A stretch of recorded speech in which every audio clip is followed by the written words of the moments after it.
Good, beautiful morning, everybody, and welcome to the Friday edition of Shortcuts for Your Soul. My name is William Michael Forbes. I'm a spiritual medium, a channel, and an intuitive life coach. And this is just going to be an open Friday live Q&A for you guys. So if you got some questions or considerations that you're wanting, want to connect to your guides, your angels. I have a variety of different beings and can tune into the energy of your loved ones, and we'll see where we go with your questions. Take us on a journey. Remember, if you enjoy what you experience today, remember to like, subscribe, and share this information with others. It's going to help this channel, and it's going to provide the information for more people. The algorithm recognizes when you like this, or you give it little hearts, or that's just the way the algorithms work. So if you feel there's something valuable in this information, please share it out with other people, your friends, your family. Sometimes you just never know who's going to need to hear what is going to be said. You often, it's been demonstrated that people often will keep their pain and suffering to themselves. They will not let other people know that they're even in it. So you might be providing valuable opportunity for somebody who's struggling that doesn't know how to reach out for help in any other way. So remember, like, subscribe, share, give it hearts, roses, whatever you can to get the algorithm to put this information out to each other. We're getting close to having 3,000 subscribers on my YouTube channel. We only need about another 25 people, and we've got our first 3,000 subscribers on our YouTube channel. This niche is not for everybody, but it is a very wonderful place to be. I'm glad you guys are here. Good morning. Hi. Yeah, so the planet, is being shaken up a lot. It's not supposed to be as much as they thought things were getting quiet. It's so important. We have to understand that our energy affects everything. Thank you for that, Kathy. Appreciate it. Your energy affects everything you're connected to in various degrees and intensities. The stronger an emotional bond you have with people or events or circumstances, the more you can influence them, even if you're not aware you are. We are one big happy family here on planet Earth. We're all creating our experiences together. And it's important that people come to a revelation of that. So keep in mind, you need to be grounding, drinking lots of water. It's very important. Grounding is very important. It electrically balances your body. You're going to notice some significant changes happening here on the planet over the next few months that are going to be both political, geological, sociological, and certainly there's no way that any of us can escape the effects of what we're all collectively doing here. So keep that in mind. So those of you just joining us, this is just an open Q&A for this Friday. So please feel free to submit your questions or considerations. Good morning. Hi. Hi there. How you doing? Good morning. TikTok. I'm streaming live on TikTok, YouTube, and Facebook. And I believe on all platforms you can ask questions. If you want to support the channel, you can use the Linktree link below any of my live videos that are on my YouTube channel, or the Linktree link on my TikTok bio on TikTok. Yeah. So lots of changes happening on this planet. You hear it said, and they talk about it quite often here, that there are basically two different types of energy on this planet. Basically just two different types. I mean, science can measure different spectrums of matter. And the energy that we speak about is the energy of creation, which is the energy of love, and the energy of fear, of which every single human being is a participant. Every one of us has access to love, and every one of us has access to fear, and we affect our minds, our bodies, our space and time around us. We affect people, events, and circumstances that are immediate to us and not so immediate to us. Whatever you think, feel, and believe about other people, events, and circumstances around the world, you're adding a little bit of yourself to that, a little bit of energy, either love or fear. And unfortunately, we seem to be tipping the scales back towards fear again. I'm surprised. We were doing so well there for a while, and people were feeling a little happier, a little more comfortable. Now we've got to get back to that.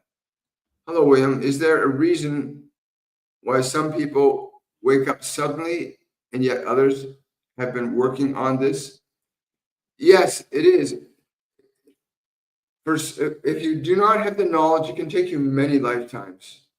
If you do not have the knowledge, it can take you many lifetimes to wake up. But everybody, they tell me this, everybody eventually will come to wake up. Everybody, because you get so far away from your source of love that the pain becomes unbearable and you have no choice but to turn around and go back the other way. Eventually, everybody has to return to love. So it can take many lifetimes, but generally speaking, people that do not have the knowledge or they're not consciously aware of themselves, most people that believe that their thoughts are who they are will be stuck in thoughts. And you can be stuck in thoughts for many lifetimes. Thoughts constitute the nature of what you call your personality structure. All of the thoughts that you've acquired from all of your lifetimes and from the experiences of this lifetime form the locus of the identity called your personality. And most people stay attached to the locus of the personality, the mind-body system, as the primary source of their identity. And because people don't know how to differentiate, they stay stuck in that lifetime after lifetime. But there's a really simple question you can ask yourself. That if you want to take a shortcut, which is why this is called Shortcuts for Your Soul, this program, if you want to take a shortcut back to love from fear, then start to observe and watch your thoughts. Because 99% of the thoughts that are in your mind are not even yours. And when you begin to question your thoughts, you shift your awareness from the locus of the identity of your acquired personality to a different position of awareness. Now you become the observer of your thoughts. And the minute you start to observe thoughts, you separate yourself by a certain degree from the personality, from the mind, from the body. And that degree of separation can give you the opportunity to begin to contemplate the question, if I am not my thoughts, who am I? You can ask yourself that question right now. If I am not my thoughts, who am I? Ask yourself that question. You can observe your thoughts, you can observe your memories, you can observe your emotions. So who are you that is that observer? That's how a person can begin to shift themselves to awakening from being asleep. But the vast majority of people are not waking up because they're stuck in the identification of their thoughts, their memories, their emotions, and past lifetimes that they've carried forward as being the source of who you are. It's not.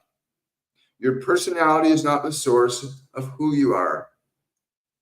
It is simply a manifestation of the data you've acquired through the 5 physical senses that allow you to perceive yourself as the name you were assigned at birth, whether it's John or Mary Lou or Mark or whatever name has been given to you. You've assigned yourself to that personality, but it's not who you are. But that's why the vast majority of people are stuck, because they believe that their thoughts, their memories, and emotions are who you are, and they're not. The moment you can observe something, you're not in it. So who is the observer? Ask yourself that question. Who am I that is observing the thoughts that go through my mind? And you can start the process of awakening very quickly. If you can observe your emotions, you are not your emotions. A lot of people go, when they start to awaken, they go back and forth. They jump into their emotions. Oh, I feel this way. And then they're observing them. Oh, there's that sadness again. Oh, I feel this way. And they jump in and out of their thoughts and emotions all the time. And it makes it very difficult to wake up. When you are just caught up in the contents of what you think, feel, and believe, what goes on in the mind, what goes on in the body, you're lost in it. And a lot of people, unfortunately, are lost in their bodies. They're lost in their minds. They're lost in thoughts. And so they run around in these programmatic circles that they've acquired from the world, from politicians, from television, from radio, from newspapers, from books, from television shows. from what you've been taught in schools. A lot of people just believe that what they have in their mind is who they are. It's not true. What you have in your mind is information that you use in the function of creation's dimension. Great question, Al. Wonderful. I just learned that the victim support should have been paying for translation. That's not a question, that's a statement. But thank you for your statement. I keep asking, who am I every day? That's right, you are the awareness watching this. You are the awareness watching your thoughts. And what you can do, if you're really curious about taking that a step further, then observe the thoughts and then reflect on yourself as the observer, observing the thoughts. Go into the experience of how you as an observer feel as an observer, and not how you observe the feelings of emotions or thoughts that are in your mind and body. And you'll start to shift your awareness from body-mind identity back into soul identity, the spirit that is you, the one that the divine creator manifested to come into this world and have these experiences. Yeah, good morning. This is an open Q&A for those of you that are just arriving. Good morning, Maureen. Good morning, Bridget. Hi. Hi. Yeah, grounding. So what was being said to me, very important to go outside, get your feet on the ground.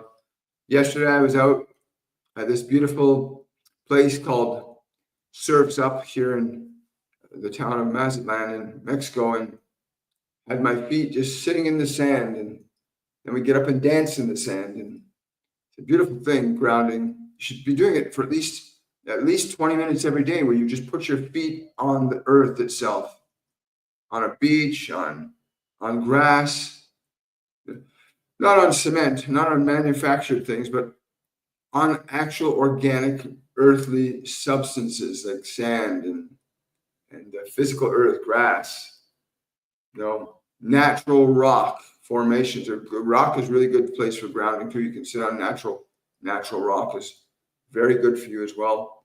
And it electrically rebalances your body. So keep that in mind, that grounding is going to be very important. Proper hydration, make sure you're drinking lots of good, clean water. Water is a great electrical conductor, and you want to have that happening in your body properly. Maureen's asking, any guidance or message from me? I've got the energy of Pan coming in right now. Maureen, I got the energy of Pan coming in for you right now.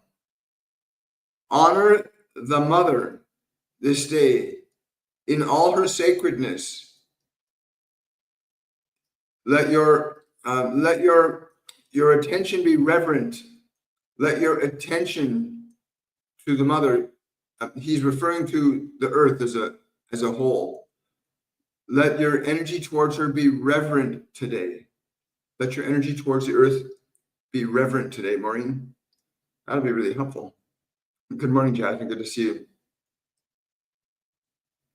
Lauren saying, yes, I grounded today and immediately felt the healing love of Gaia. That's beautiful. Wonderful. Yeah, it's amazing what your body does electrically when you put your feet on the ground.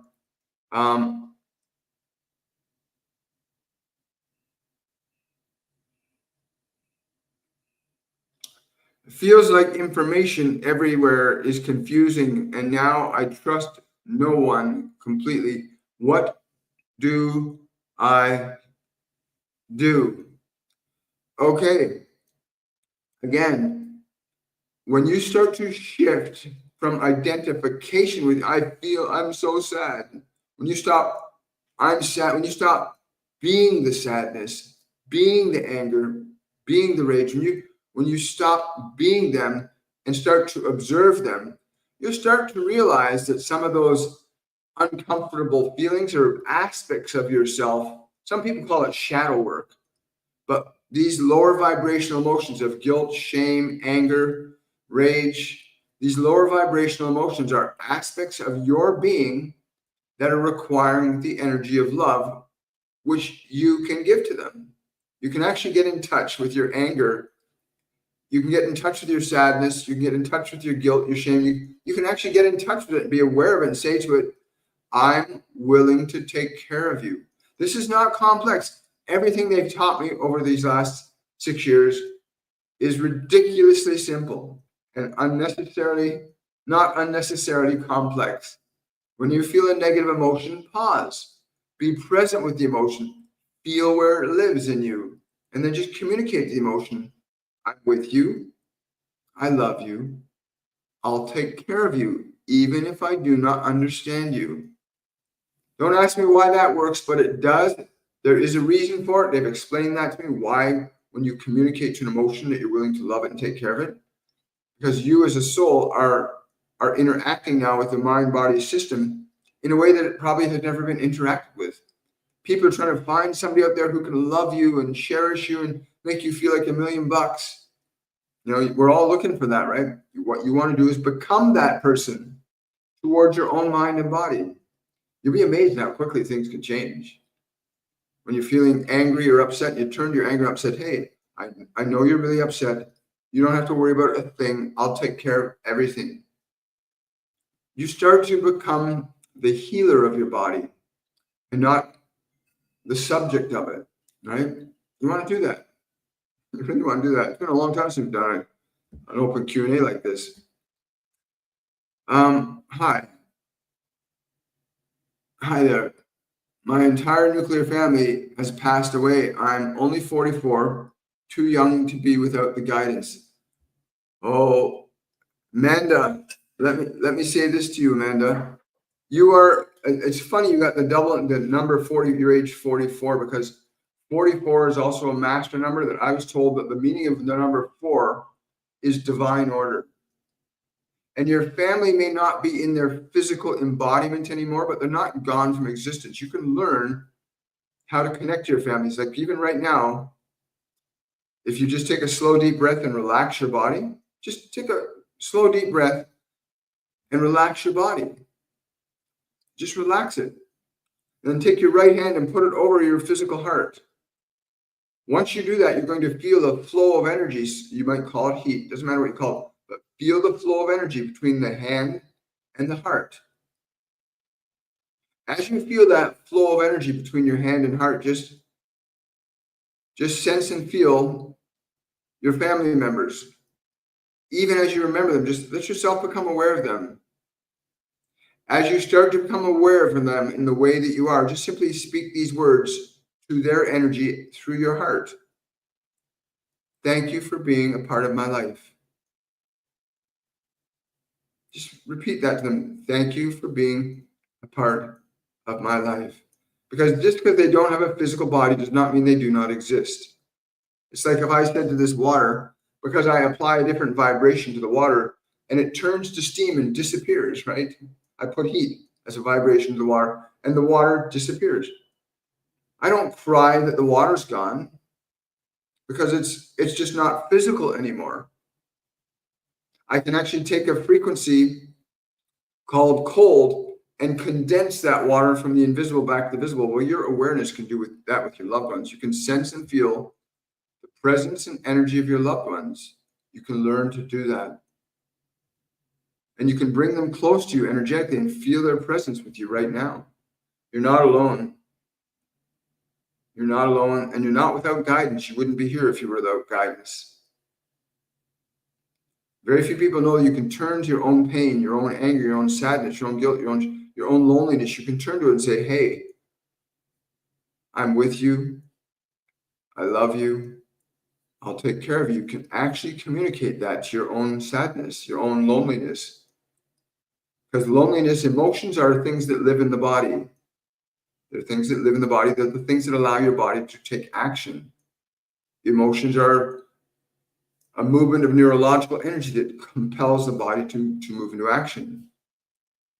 And when you start to interact with that emotion differently, you begin to affect it with your consciousness. But your family's not gone, and you're not without their wisdom and their knowledge. If you close your eyes and just say, Father, Mother, give me some guidance here. Give me a symbol. Give me a word. Give me a signal. You can learn how to do that. You can learn how to connect to your loved ones. They're not gone from existence. They're just not in a physical body. So they're not perceivable to your five physical senses, but they're perceivable to your awareness. I've defeated 87 days of drug addiction. Congratulations. But alcohol has set in, and I just want connection of source. Okay, well, alcohol, let me tell you something about alcohol. And again, congratulations, because I've been there, done that, bought the t-shirt. So I know what it's like to go through that process. And alcohol is no different than the rest of them. You do not have to be afraid of your emotions. You do need to learn how to love your emotions. You do need to know how to love the hurt and pain that's inside. You need to learn how to love it. The body mind cannot love itself. It needs you to take care of it.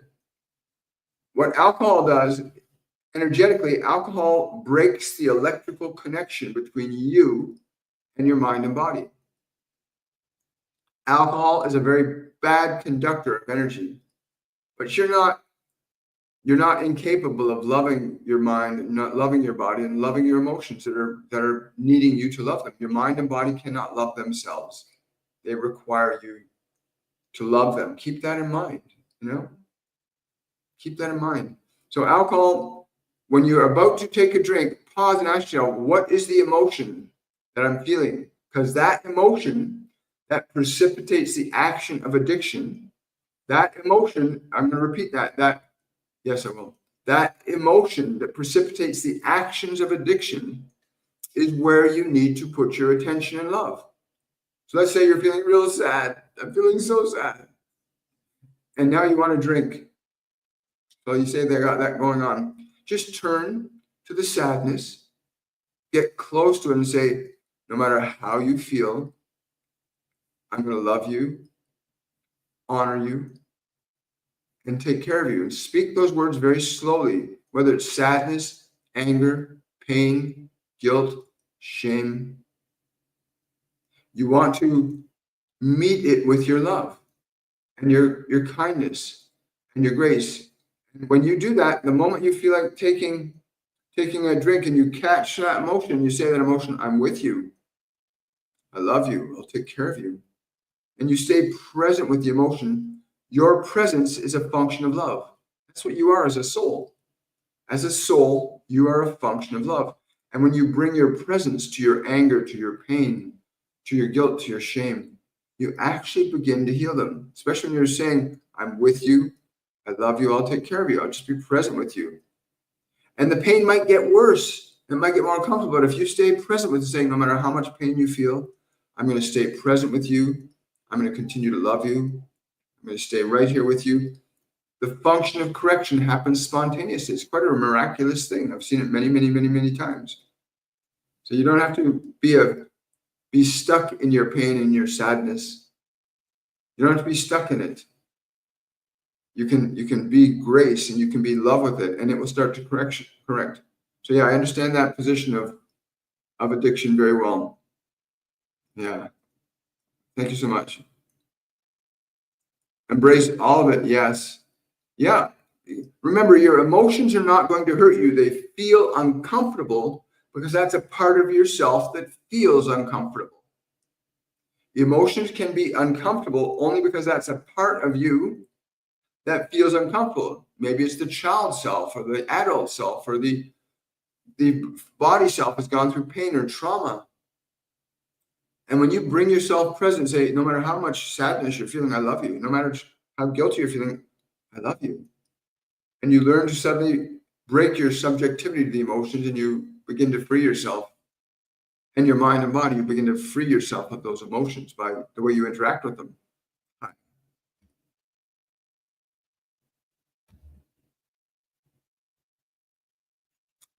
Somebody's asking, what do my guides have to say about my relationship with my husband? Don't be in a rush. The actual thing I got was actually the song. Slow down, you're moving too fast. You got to make the moments last. You need to really slow down your love. He's not quite going as fast as you are in the direction of love. So be patient and gentle and kind with your husband. Do that. Be very patient and kind and gentle with your husband. Let your love be the only function of your thoughts, your words, and your actions in this context for you. That's not necessarily right for everybody, but that's what they're telling me to tell you right now, Basia. Yeah. Hi.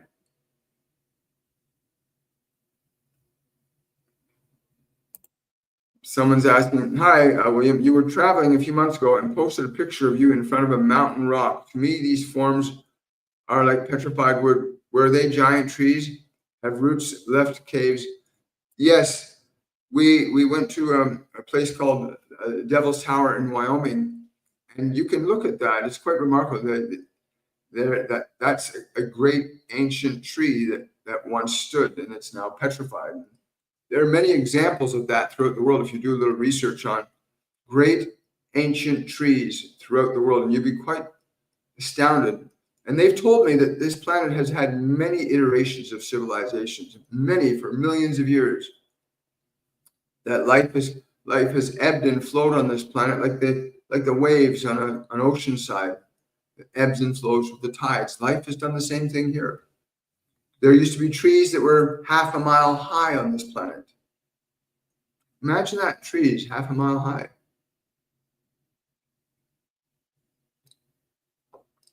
So yes, there are many examples of that all around the world. You can do some research on it and find that. Mainstream science is not going to tell you about that. Mainstream science is in mainstream science. Thank you for that super chat or that super sticker, Amanda. I really appreciate it. Thank you very, very much. Amanda's asking, had a beautiful meditation the night before, then followed a nightmare like the ones I had as a child.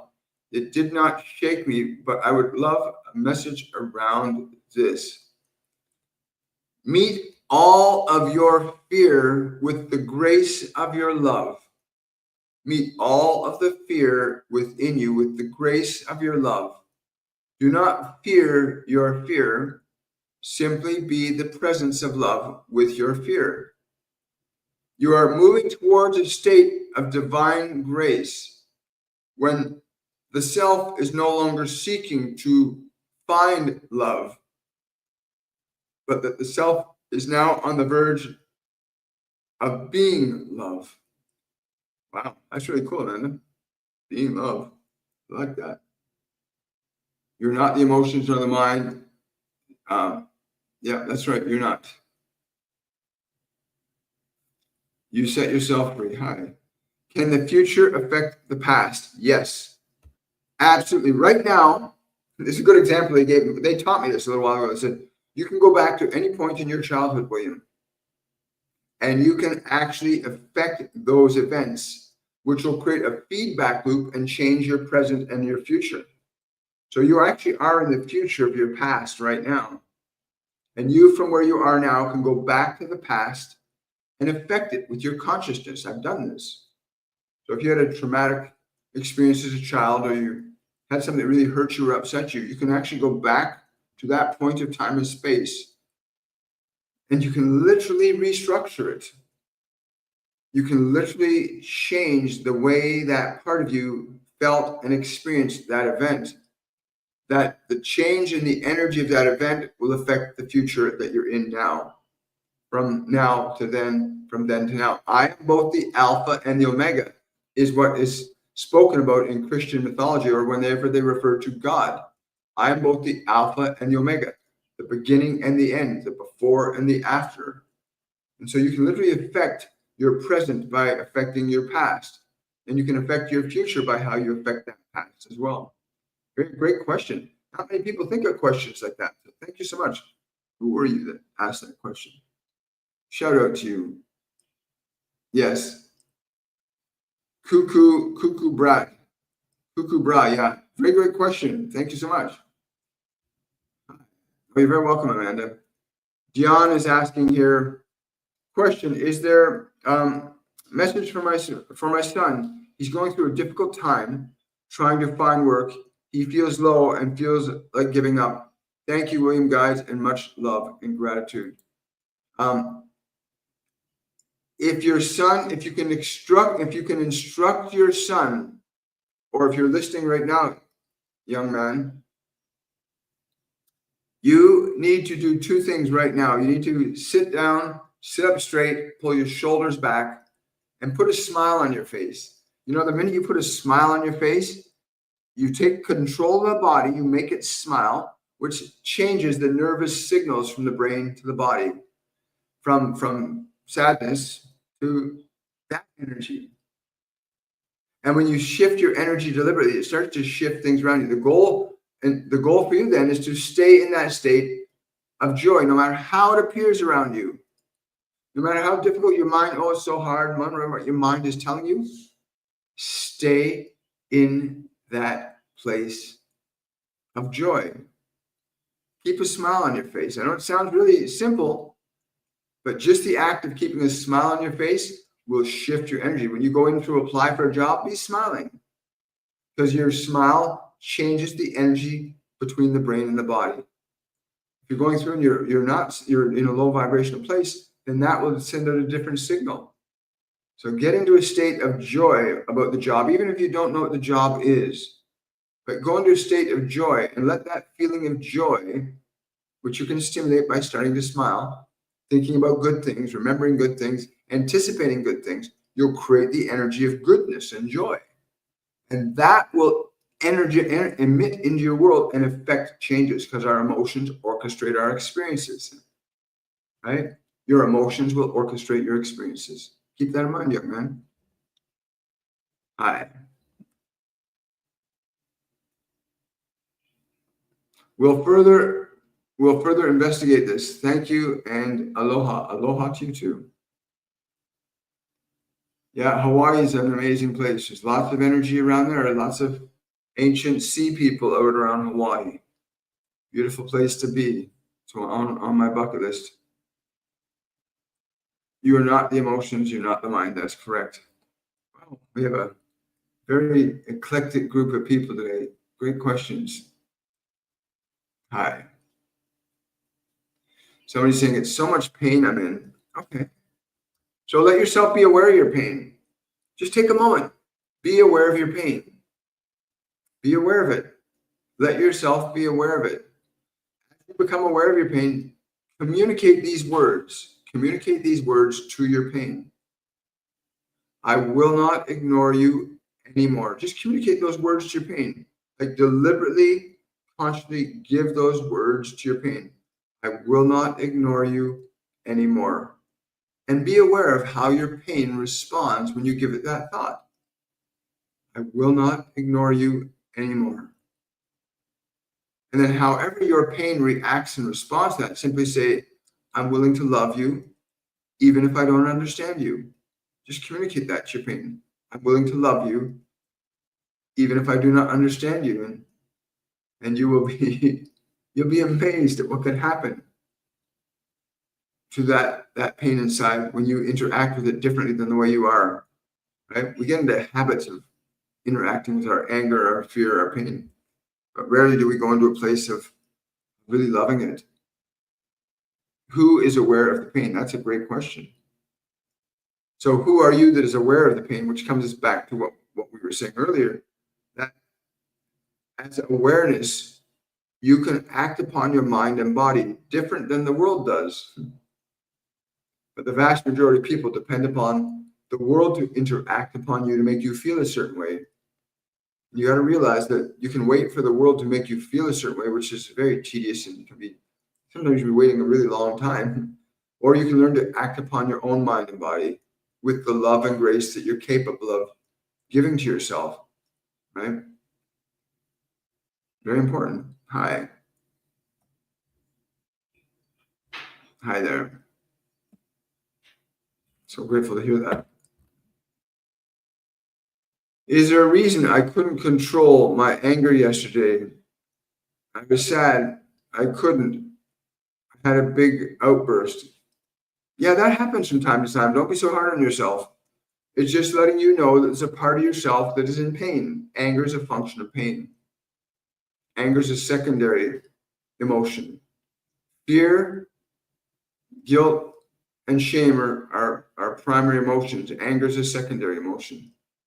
But when you feel that anger coming up inside you, and it could be valid, there could be people around you that are doing things that are really upsetting you, but you have the choice to pause, realize the anger is not who you are, it's an emotion you have, and that you can shift and change that emotion by the way you interact with it. And you can. You can literally turn to your anger and say, you're perfectly safe. Whatever you're afraid of or what you're upset about, I'll take care of it. Don't let your emotions try to take care of your life for you. Take care of your emotions so that you'll take care of your life. Once you learn how to manage your emotional energy, your world is going to change in remarkable and beautiful ways. Once you learn how to shift and change your emotional energy is an act of your own will, right? Your soul. You want to put your soul into the process of healing your mind. Hi. Question from Jasmine. When we anchor Christ consciousness into the earth more, will we and Gaia enter into the consciousness of Eden? Vibrationally speaking, yes, you will enter that consciousness, which is quite remarkable. So that's a great question, Jasmine. I never heard that question before. But yes, that's what I'm being told to tell you. When you can anchor Christ consciousness in yourself and Gaia. Remember, it's not you and Gaia. The moment you move into Christ consciousness, you're moving into unity consciousness, which is the oneness with it all. You know, so in that sense, you become love, and everything you see becomes a reflection of that love, and you're a reflection of that love from everything you see. Great question. I like that. Yeah, Eden was an actual place and space and time on this world. It actually existed some 72,000 years ago as a civilization. And it was a beautiful place. Take care of your emotions. I really like that. I hope when I have kids, I'll teach them that. Yes, if you learn that now, it's an amazing thing. When you learn to heal people don't know they can heal their own emotions because you've been taught to think that you have to find something outside of you to make you feel good. You might be able to find things outside of you that can give you knowledge and information that can be really helpful. But ultimately, what you do with what you learn is what's going to save you, you know? That's what's going to save you from your suffering is when you learn to become a function of love for your own mind and body. Everybody's looking for that perfect relationship in the world, you know? And that perfect relationship, you've had it all along. The body, doesn't the body fit tick every box? Your body's always with you. It does whatever you're going to do with you. It doesn't abandon you. Your body's always with you. Isn't that amazing? That you have a primary relationship, your own body, that never abandons you, will go through everything with you. And a lot of people don't love their bodies. They abuse their bodies. They don't feed it the right food. They don't give it the right substances. You really want to learn to do that. You want to learn to honor, love, and cherish your best friend, because that's what your body is. Your body is your best friend. Other people can be really close to you, but nobody can be closer to you than your own body will be in this lifetime. So make your body your best friend ever. Treat it with love and care and kindness and courtesy and respect. A lot of people harm their bodies. They abuse them. They ignore them. They negate them. They feed them bad food. They don't do the things they know they need to make the body healthy. That's really important. You understand that. Your body is your best friend. Learn to cherish it. SPM English Literature. Question. After years of being solitary, I'm getting close to a younger girl who is deeply spiritual. Any insights? Remember that it's important that you seek in yourself that which you would seek in others first. In other words, understand that the profound state of grace, love, and compassion that you must cultivate this in yourself. Cultivate a profound love and compassion for your mind and your body. Make them into functions that are beautiful. And then the function of that relationship can go to an experiential dimension that can't be achieved through the body alone, or achieved simply through minds meeting.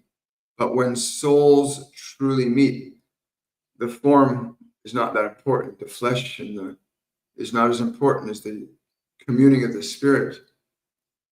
But this is very exciting for you. Go slowly, go peacefully, and again, become that which you would wish others to be towards you. Become that which you wish others to be towards you. Become that.